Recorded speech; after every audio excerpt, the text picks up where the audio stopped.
It's so nice to see so many friendly faces here in the room. I'll just start and then turn it over to Paul by saying that I loved the speakers who've already spoken so far between Chris and Liz. What did you guys hear? I heard we need to double down on hiring local, preparing and hiring local. I heard even the mayor say, look, we need to have the talent here in our neighborhoods to be able to support economic growth. And I would argue, Paul and I would argue, the talent is here. The challenge is, does the talent have the skills that these companies are demanding? And that's where ACC comes in. That's where all of you come in. That's where we come in. So, Paul, anything you want to say to start with? Every time I get to do a presentation with Tamara, we always put this slide up here, and I'm reminded that we're the two best looking board directors in the entire state. So That's it. Do you, we should, oh, I can I have can I run it? Thank you, Raul. Thank you very much. All right. So I'm going to cover the first slide here. So we're going to start with a little bit of labor market information. The mayor mentioned this, I believe, in his opening comments. There is a lot of data here, and you guys may not be able to see it very well. So let me summarize it and give you the headlines. And I understand Ken will send this out right, Raul, after. So what you're looking at here is a unique view of our region's labor forces. But the one big thing that you should take away is that the Austin area workforce is larger than it's ever been. Let me say it again. The Austin area labor workforce is larger than it's ever been. Our civilian labor force has increased 17% since February 2020. So more people are here, more people are working. And our unemployment rate is the lowest among the top 10 major metros. So you can just scan in that far right column unemployment rate. In between our two areas, capital area and Paul's area rural, we're 3.6 and 3.8% unemployment rate, respectively. Next. Oh.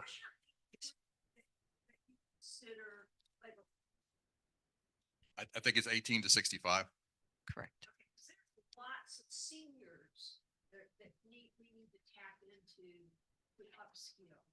Yeah, when you talk. For what's happening in this county, we don't have enough labor to pull off what you're asking for. And of course, we have no place for them to live. So, I mean, that's a lot of whammies to deal with it. And of course, no daycare. So we have challenges, major challenges. Skills are one of them. Agreed. Completely agree. So I want to underscore something you said at the beginning about seniors.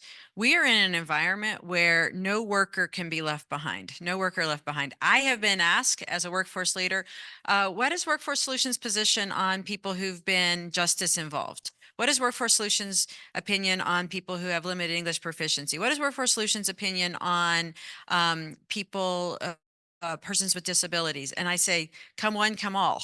We need everyone, seniors too. Like, we are in an environment where the job growth is so massive and getting bigger, Samsung announcement and all the ripple effect there, that this is where we need you all in the community to help us.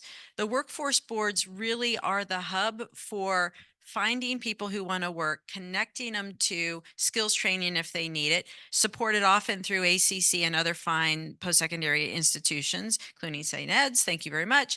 And we are about connecting them to the supports and services. We are not going to pick a favorite when it comes to an educational agency at the workforce boards. We're going to help people find their right path, and we're going to be able to provide supports to those workers on that journey.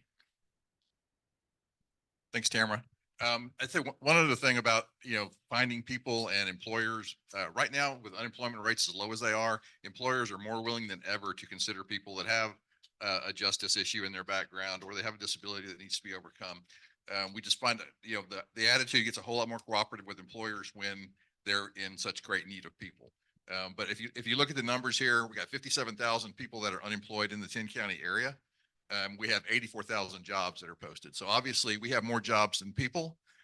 We still have a skills mismatch, as Tamara mentioned, and we're working hard to kind of correct that, to show people where their opportunities lie. But a lot of those jobs that are posted over and above the people that are unemployed, a lot of those come out of the service industry. But also healthcare and technology are playing a bigger and bigger role in that number of jobs that are out there. So we have to work really hard with our K through 12, with our folks that are coming out of community college, folks that are coming out of the military, people that are just not employed, on getting them directed and engaged to where their opportunities are, where they've got a good career path, and how we can help people move along to self-sustaining employment. Right. Yeah. So between our two boards, these are the industries that we really focus on. This is where the high growth jobs are going to be in our area, where we think they're going to be for the next 10 to 20 years. Healthcare, advanced manufacturing, obviously that includes semiconductor, companies like Tesla, companies like Samsung, technology, skilled trades, and then Tamara will talk a little bit about mobility and infrastructure. So yeah, absolutely. So over the last year and a half, Capillary has really been trying to understand what's going to happen as a result of the at least $25 billion that is coming to Austin to support our airport expansion, I-35 expansion, Project Connect, which is light rail, if you're not familiar, and all the other private sector growth, Tesla, Samsung. Like, we started to think about and ask ourselves, what kind of workers are going to be needed with what kind of skills and what kind of volumes over what kind of timeline. And so a year and a half ago, we launched an industry sector partnership to look at this. We have since quantified what the need's going to be over the next 20 years. Here's the headline for that: to support the Austin Metro, and that's going to include Paul's area, the Austin Metro growth in currently known projects. So that's not even what might appear a few years from now. We need at least 10,000 workers a year in this industry sector alone. They're competing with all these other sectors for workers. So it really is a war for workers, and workers with the skills are going to be in very favorable conditions to be able to look for and negotiate for their best career opportunities. And that's what we want to help people find. Paul and I do not want to be the dollar store for the state of Texas. We do not want to sell out the lowest wage workers. We want families in our community to be able to stay in this community, thrive in our communities, grow their families in our communities. And that's really what we stand for. And we see skills as the differentiator to support any of these industry sectors. You know, and I think one thing we've done over the last few years is in the 10-county region, we have established over 17 new registered apprenticeship programs registered with the Department of Labor, and we placed over 500 apprentices into those programs. So those are training opportunities that didn't exist before. It's not school, it's not college, but it's a different way of learning, and it's a way you can earn while you learn. We're really proud of that. Our next slide here, we want to talk about some of the targeted occupations that we have between the Capital Area Board, the Rural Capital Board. So we look at all of the data. Tamara looks at the data for Travis County. We look at the data for the 9-county area around, and really try to project where those careers will be in the future, so we can help direct kids and young adults or older adults or anyone into the kind of training that they're going to need in order to take advantage of those opportunities. You'll see some differences there between the two areas, but there's a lot of alignment there as well. And so in addition to the significance of this, just kind of brass tacks, the significance of these lists is this is how the workforce boards make investments in job training. So if an occupation's on our list, that's where we can direct investments that we have to make in job training. So that's part of, we also put this out to help people navigate, but it also guides our spending. When we typically do it like a 10-year projection. So this data started about 2018, and think about what's happened here since 2018: COVID, Tesla, and Samsung. Just three big things right off the top of the list. So these things will change over time, and we keep an eye on that, but we have to always remember that some of this is rooted in history that doesn't take into account things that are happening yesterday. So we got to be nimble. For example, the historical data that Paul is referencing doesn't take into account AI and the disruption of AI on jobs and how that's even creating new jobs, like a prompt engineer. Were we talking about that a year ago? I don't think so, right? It's not on our list now, but how AI is changing the scene is something we're going to have to continue to evaluate. All right. So I'm sorry. Yes. Sure.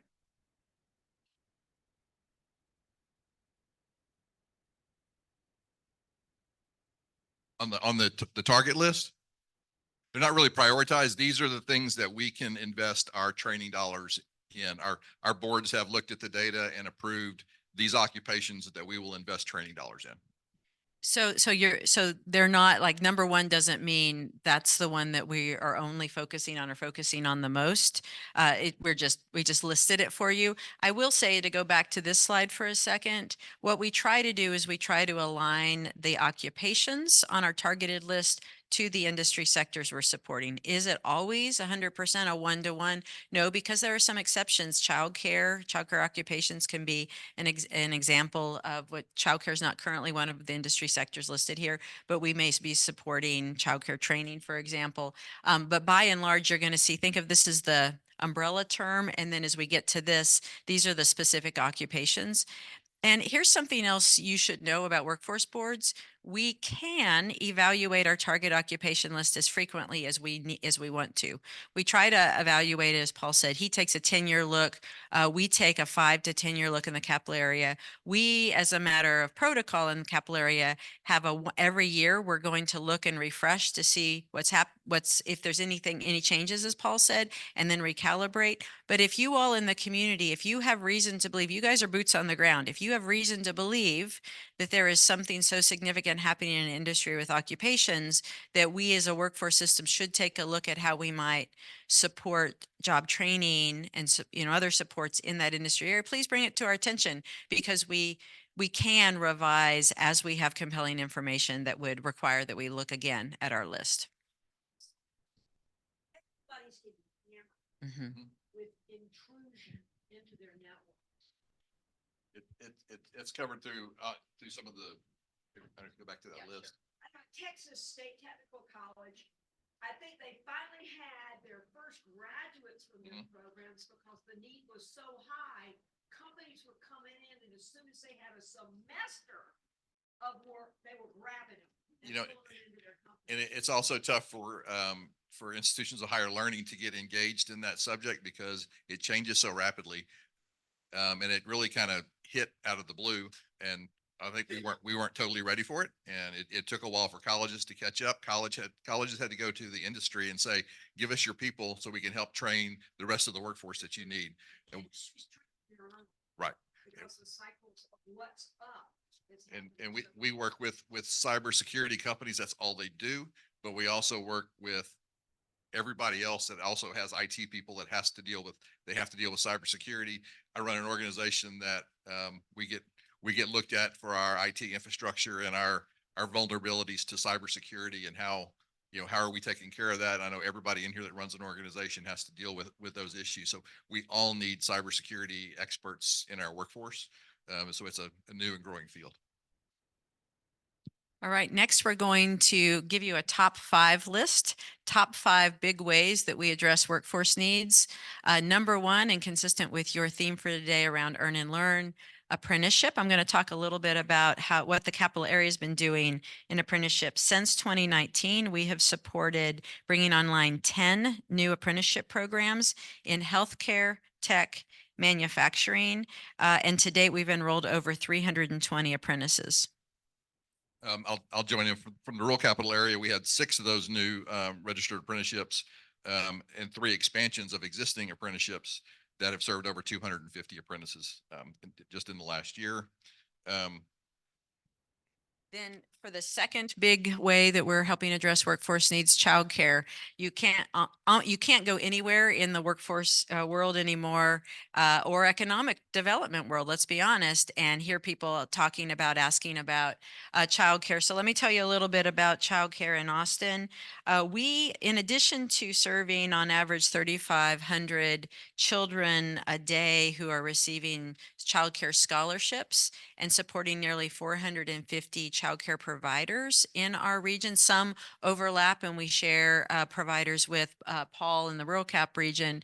We also started looking at data to see what happens to parents' income after they receive childcare assistance. In other words, childcare is the provision of that is intended in Texas to help a family go to work or finish education.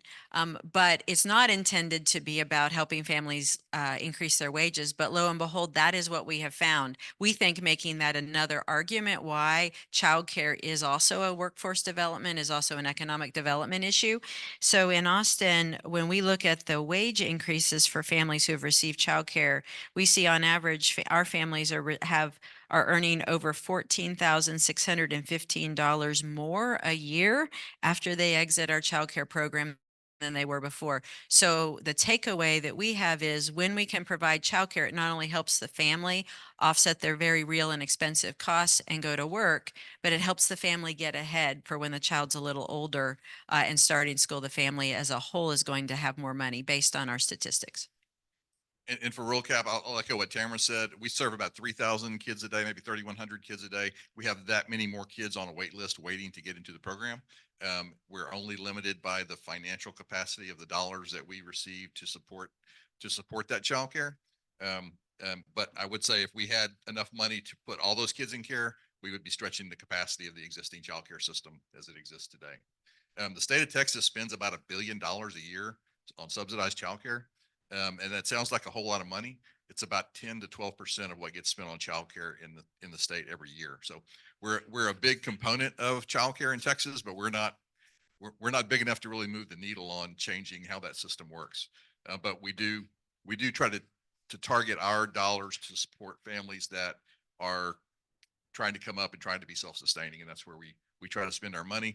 We've also done we did a parenting palooza here in Williamson County. We had it at Kalahari on a Saturday. We invited all of our childcare providers to come out. They got continuing ed credits for coming and doing some things there. Parents could come and learn about nutrition, learn about things around associated with childcare. Just a way to kind of give back to the parents and give them some information about what the childcare system is all about and how they can benefit from that system.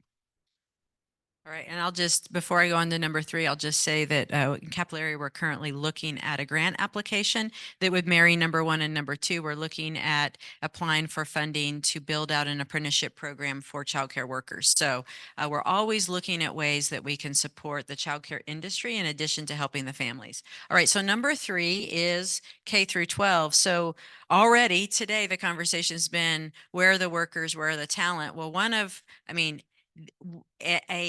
often overlooked, but should never be overlooked, talent pool is our K through 12 system and students that are coming through our system. And so both of our boards take that very seriously. I'll just showcase one of the things that the Capillary has done to support our K through 12 system. So we operate each summer, it's called a teacher externship program, whereby we take educators from 5 school districts that we serve and we compensate them. They're professionals. They should be compensated. We compensate them to spend a week embedded in industry. So employers agree to have these educators in their places of business where these educators are exposed to industry, what's really happening today.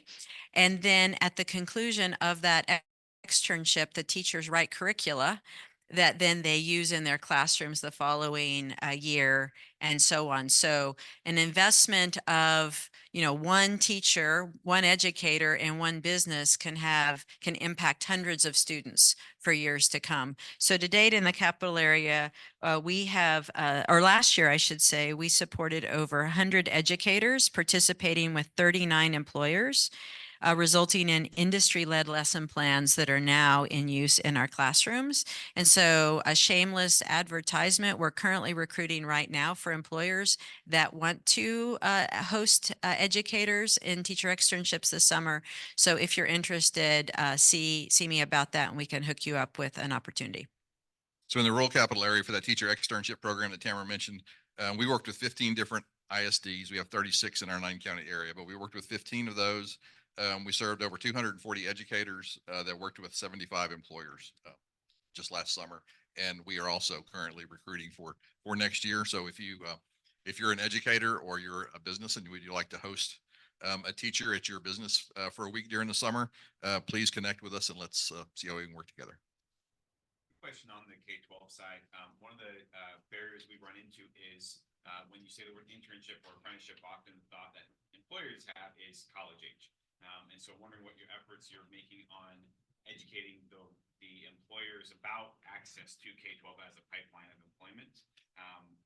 Where it seems like there's some hesitation or resistance to bring students who don't yet have their high school diploma or students who are under the age of 18 into their areas for those career preparation opportunities that can lead to future employees, trained well future employees by the employers themselves. What's your sense on the employer side, how that conversation has gone for their receptivity of the high school population coming into their area before they graduate high school? You know, I think awareness of programs and how things work with employers or with parents or with childcare providers, it's always a challenge to get the right information in front of the right people. But we've been doing that more and more. I think with some industries, we get into situations like with healthcare, it's really difficult to put people under the age of 18 into a healthcare environment. But where we can do that, we do. And I know there are healthcare like CTE programs that do things with healthcare, and they work around that to make sure they're not breaking any rules about putting underage kids into healthcare situations. But I think, industry by industry, we just have to address it and then work with employers to help them understand how these programs work. A lot of people, when you say apprenticeship, I know we're in Williamson County, and union's probably not a great word in Williamson County. But apprenticeship is not just about unions. I mean, there are private apprenticeships. There are a lot of them. We've done a lot of them here. Dr. Lindsay Alnquist back here. If any of you don't know Dr. Alnquist, if you ever feel bad, go say hi to Lindsay. She will give you the hardest hug you've ever had. She's great, but she's been working with us with the Dowdy group to do skilled trade apprenticeships, non-union, private, mostly plumbing, electrical, those kind of things. Did I answer your question? It's a good start. Okay. Yeah. Thank you. My next. Yes. Okay. So we work with all of our partners in higher education, and in our 9-county area, we're blessed with having the ability to work with 6 different community colleges in our 9-county area, none of which are headquartered in our 9-county area. So we're not always at the top of their list for what needs to happen. ACC is one of those community colleges that we get to work with. They're great to work with. All of our community colleges are great to work with. It's just sometimes what happens in Killeen or in Brenham is not necessarily what needs to happen in our area. But those partners are critical to us developing the curriculum that's needed in order to put people in place with the right skills to take advantage of the career opportunities that we know are coming to this area. In Travis County, you are our, Chris, I see you back there, our community college, and we're really proud, longstanding partnership. We could not do what we do without ACC. So really honored to have that partnership. So another thing that we do is we work to support special populations within our area, whether, as Tamara mentioned earlier, whether they're just as involved or people that have some kind of a disability, some kind of a barrier to employment. So we're able to work with people to help overcome those barriers, get them the right resources they need in order to allow them to move ahead and become self-sufficient.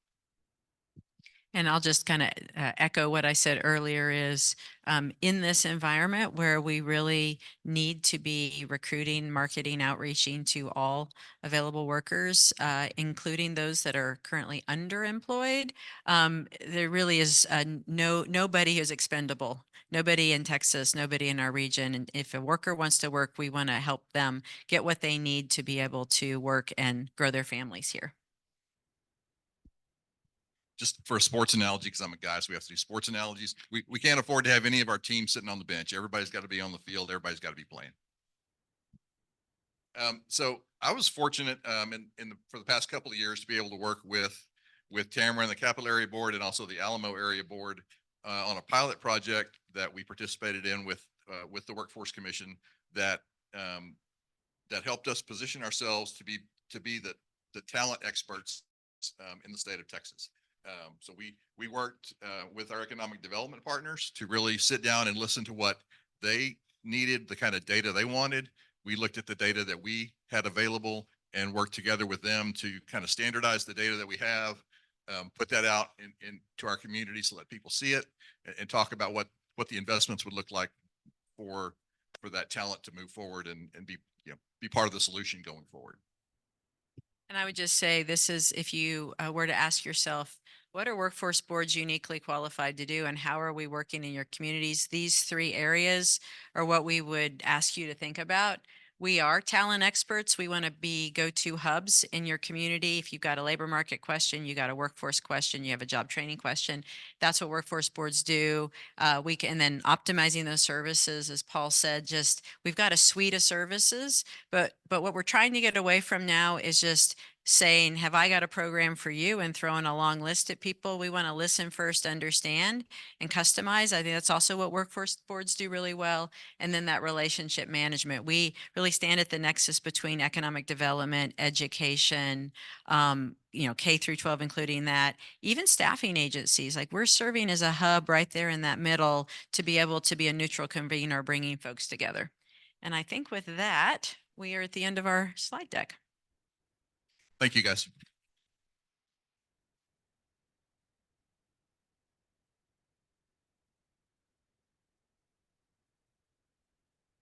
Any questions before we lose the?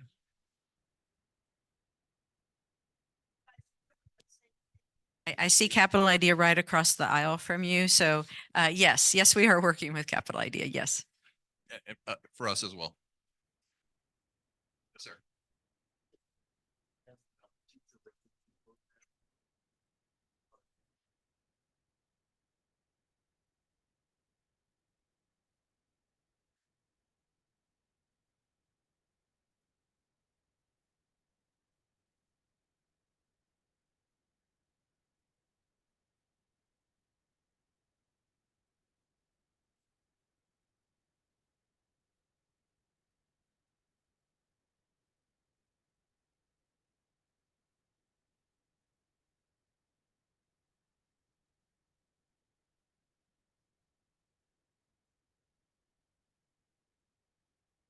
And let me just repeat the question, just 'cause, we are capturing, right, the video, the proceedings here. But our question was about teacher residencies, right, as a need, as an opportunity, and around the region, right? And really, do you all see anything? Is there talk about that, or is there something that's on the radar? I haven't heard talk specific to that, but I think any career that has the opportunity to be on a growth curve, like a teacher, has the opportunity to look at how do we create an apprenticeship around that. We've done apprenticeships for things that didn't ever exist before. We did an apprenticeship for glass installation with Anchor Ventana Glass here in Round Rock. Dr. Almquist.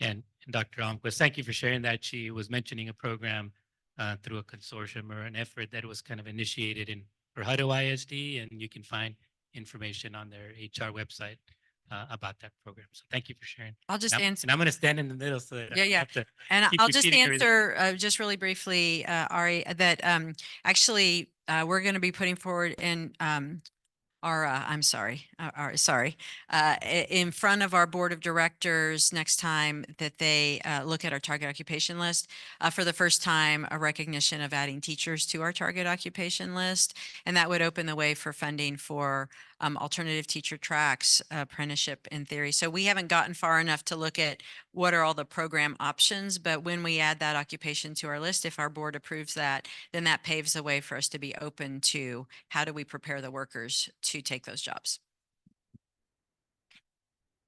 Oh, okay. I think you guys have done a great job of distilling what you all do into the slides. So thank you, because I think you guys do a lot of, there's a lot of plates that are spinning and really being able to say here are the focus areas. But I would wonder if you could fast forward to 5 years from now and you were looking back, what would you, think is probably going to be, if you know that you're successful, X will have happened, or, things that will have come to fruition from all the different efforts that you're doing. So painting a vision of a shiny future for us.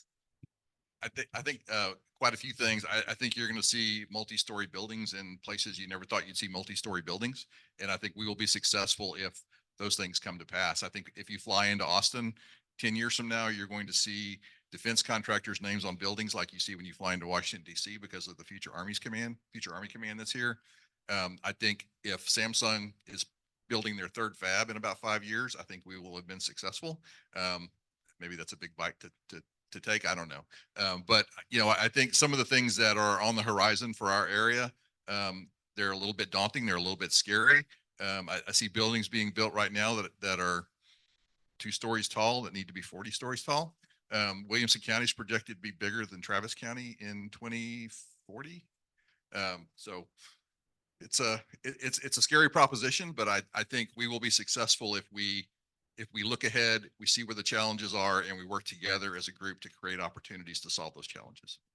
I would agree with Paul, and I would say that we'll be successful if the companies that want to put down their economic make this community, make our communities their home, that they can find the workers that they're looking for in our community and don't have to import talent from out of our market. Why is that important to me? Because I want the families who are choosing to make Austin, the Central Texas area, their home, that they see a future for themselves and their kids see really good career opportunities right here, so we can continue to make this a really strong part of our community. I really truly want this to be a place where our children feel welcome and see that they can build careers, not just jobs, but careers. That's what success would look like. And I would add to that the companies that are benefiting from those skilled workers, that they also would be investing back into this because they are beneficiaries of it. So I'd really like, and I think we got lots of models of where it could work well, but I think that public-private partnerships and the private sector also contributing to what they benefit from would be success in my book. I have a comment on one area that we all need, we all depend on, and it's dying from lack of employees, and that is water treatment and wastewater treatment. No degree is necessary. The training is there. You can bring yourself right up through the ranks starting day one and don't have to do anything special, and you are paid. I mean, that really is an apprenticeship. You are learning on the job, and then you get certificates and this and that as you go. And I did a tour of Eastern Wilco's regional wastewater treatment plant, and the 2 gentlemen who were not spring chickens, that toured with me said, I asked them, what do you fear? And I'm thinking bioterrorism or something, they went, who's going to come after me? They're all starting to retire. They're getting up there, and we rely on them. I would agree with that. I met a lady at the Taylor Trade Days event we had a couple of months ago. She was from the Texas Water Development Program, and they are working on an apprenticeship for water operators, wastewater operators. Renee Flores, a city council member here in Round Rock, is also one of our board members. So one of my bosses, be nice to him, please. We've talked about that water operator certificate and the training that's needed for that. My apprenticeship staff have connected with the lady from the Texas Water Development Program, and we're trying to tie that together and get something going there. But every small municipality in my 9-county area and some of the smaller ones in your area, they're all desperately looking for those operators. It's smart. It's like a mystery occupation. People.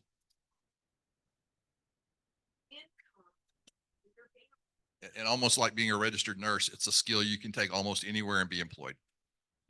I'll just quickly add that by recognizing infrastructure as one of our target industry sectors, that really paves the way for us to start to look at strategies behind the different components of infrastructure. I've also heard, and we've been looking into what you're talking about. I think to answer your question, I love this great, I was staring at this poster that's around the corner over here about talking about career awareness, career exploration. Oh, it's right over here too. Maybe this is a part of later's conversation. But I think that's a big part of it. You ask, how do people know about it?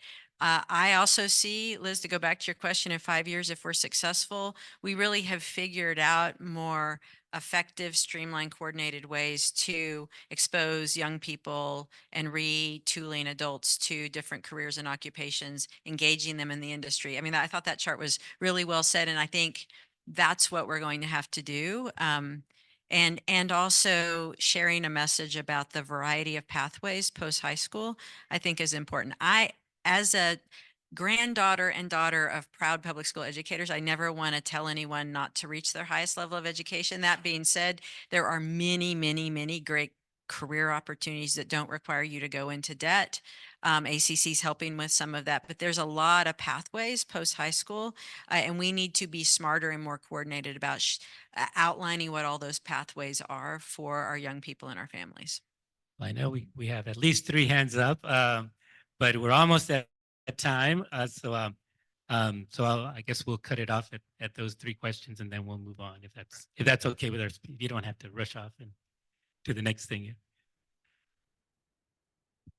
Hi, thank you all so much.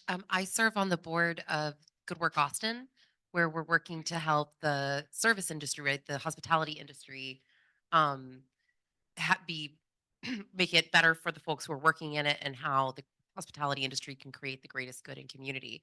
And so, as we're looking at what success looks like in 5 years, these roles that like in New York, you can make $80,000-$90,000 a year as a server. And here, right, folks can't afford to get to the restaurants where they work based on how much they make, right? So as you're looking at those 5-year out success points, how does the ability to make jobs that we need sustainable fit into these plans versus just funneling folks into jobs that are already more sustainable? Yeah, that is a tough question. Yeah. I agree with you, and you can tell I like to go out to eat. I like to be served. We all like to do that. We all saw during COVID how horrible it was to not be able to go sit down at a restaurant, order a margarita and some Mexican food. But we want to be able to do that. We want that industry to succeed, but how do we make it economically viable alongside of advanced manufacturing and skilled trades and healthcare? How do we do that? That's a question that it's just a little bit bigger than me. But I think you take people like the talent in this room, and that's how you solve these problems. And I think one of our speakers will speak to that on the panel that happens in about an hour.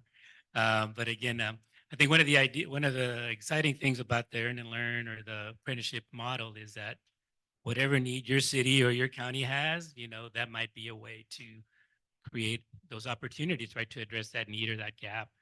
So that's one of the reasons we picked it as a topic. I just wanted to add to the conversation about attracting talent into specific areas. And a word I haven't heard, and maybe I just haven't been listening super closely, is the conversation of mentorship. And I would love for you guys to comment on how that fits within the work that you're talking about, but specifically thinking about our waste treatment question. I think our young people, if I'm a high school junior or senior and someone says waste treatment is great, if I see that on a poster, I'm probably going to ignore it. But if I have a mentor who works in that area and helps me understand the ins and outs and why it's an attractive career, I think the traction is going to be a lot stronger. And I think we all are aware of the research around how powerful mentorships can be for our young people. And we have a mentorship program in Bastrop that has seen some pretty incredible results as well. At the same time, it's very difficult to scale because you're talking about professionals who are busy and students who need to be encouraged to be in the programs. And so there's a lot of effort and resource that goes into it. But once established, those types of programs can help young people see the nuance or perhaps the positives to a career path that previously they may have ignored because they didn't have a connection with it. And so comments that you have about how mentorships fit within your work, or is that something that you see as a possible growth opportunity for the work you guys are doing? Sure. I couldn't agree with you more. I would say I wouldn't have the job I have now without mentors that guided me. So I understand on a personal level the importance of that.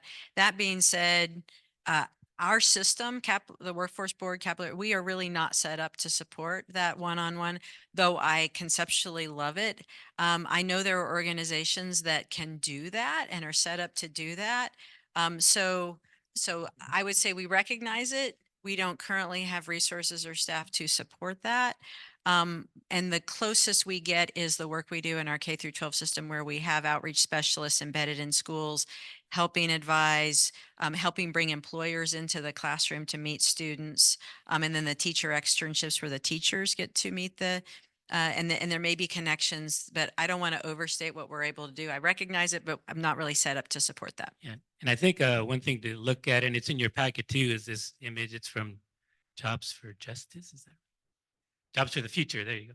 And I think the header got cut off, but in your packet it shows kind of who the source is. But they get into kind of this continuum of supports for work-based learning, and mentorship is one of those. And sometimes apprenticeships, which are kind of at the top, pull from these other sections, right? And I think part of it is since one organization can't do it all, it's like, well, how do we link up with folks who are serving in those roles more effectively so that we don't have to reinvent the wheel every time you kind of create a new program? So one more question and then we'll move along.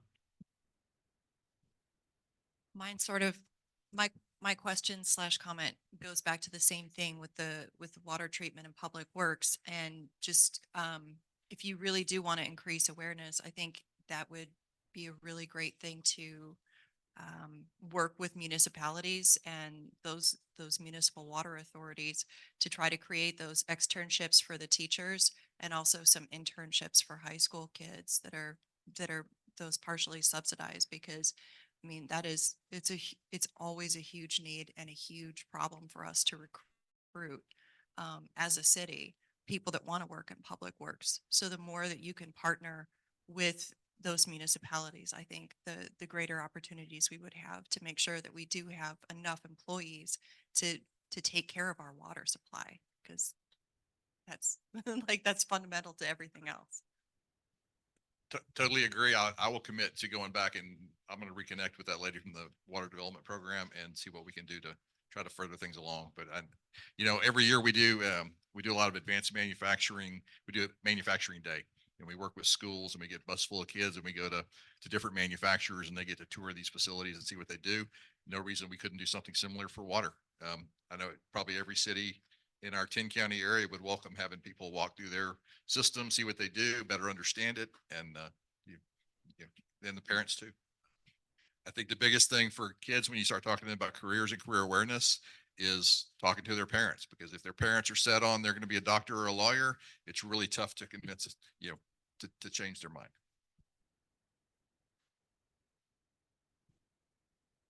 Oh, sorry about that. Let me get this to you. That way I don't have to.